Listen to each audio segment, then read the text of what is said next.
My name is Rebecca Stevenson, and I'm going to be presenting stress in the workplace.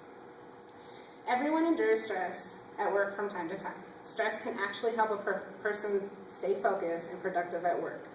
However, too much stress can be devastating and can manipulate a person's mood, their work relationships, and overall their whole life. Stress is an important part of people's everyday life and has become more of an issue today. I have worked as a waitress for 10 years, and I endure stress all the time. There is normal stress during peak times, and I begin juggling 6 to 10 tables at a time. I also have to help other servers with tables and do side work, such as rolling silverware, filling ice buckets, and making coffee. One thing I love about my job is the juggling tasks and moving fast. I thrive to be the best waitress that I can be. The stress can become too much sometimes, though.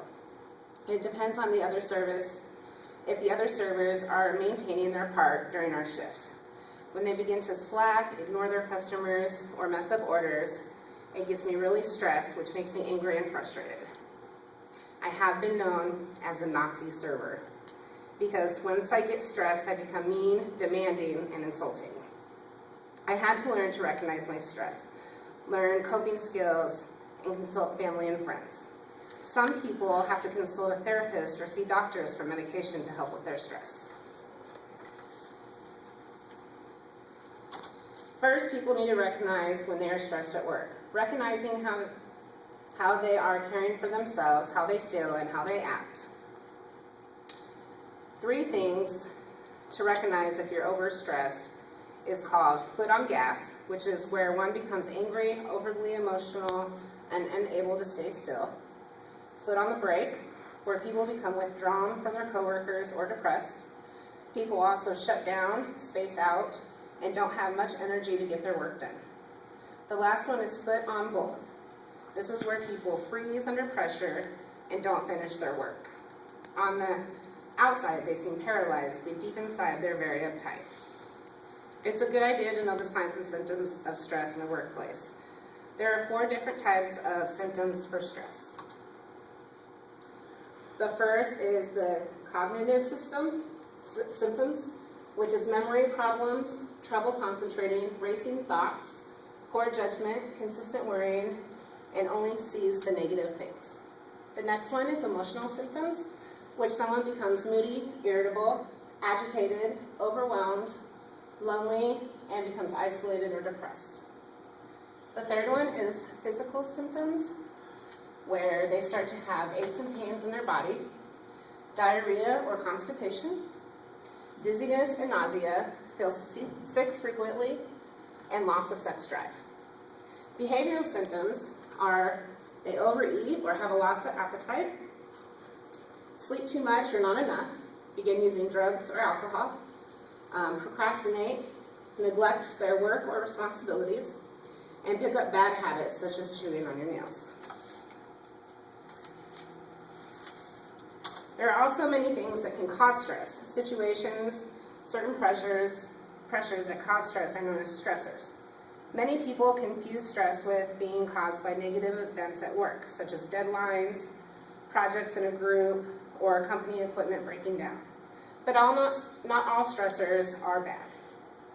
Sometimes it could be due to promotion, raises, maybe a company party or event. There are 2 common types of causes of stress, external and internal. The external is caused by work, being too busy, maybe financial problems, major life changes, relationships, or family. The internal causes of stress are lack of assertiveness, inability to accept the uncertainty, negative self-talk, perfectionist, unrealistic expectations, and pessimism.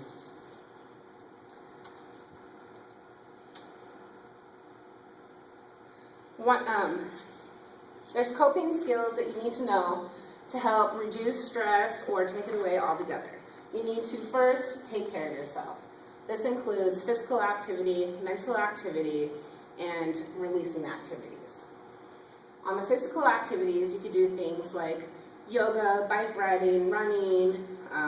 If you belong to a gym, you can weight lift, you can get into classes.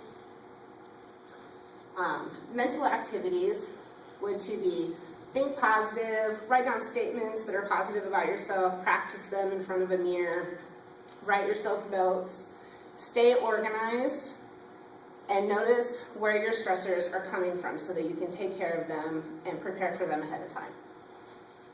Releasing activities. One, don't worry about what you can't change. Things happen in life and we can't always change those things.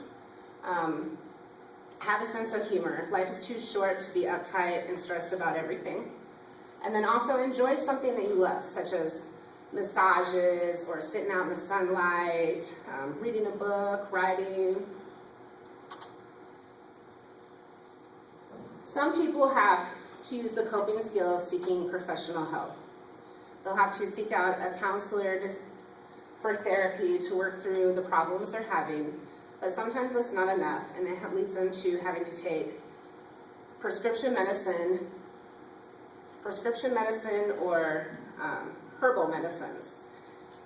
It's always recommended that you consult a doctor before taking any prescription medicines, and because they can be dangerous. Even with the herbal medicines, you still want to consult your doctor or any dietary medicines. Work can be stressful. It can be due to coworkers, bosses, clients, or customers. I stated first how to recognize when people are stressed, signs and symptoms of stress, and the causes of stress. I went over different coping skills that a person can do to help them reduce stress, such as physical activity, mental activity, and releasing activities. I also talked about seeking professional help and medications when the stress cannot be controlled or reduced. Dealing with the negative stress in work can be beneficial to everyone. It can help you get deadlines finished, create the best product or service, and make it enjoyable to go to work every day. Stress can also be very dangerous though. It can make a person depressed, sick, or even cause death. So please take care of yourself by exercising, eating healthy, and sleeping well.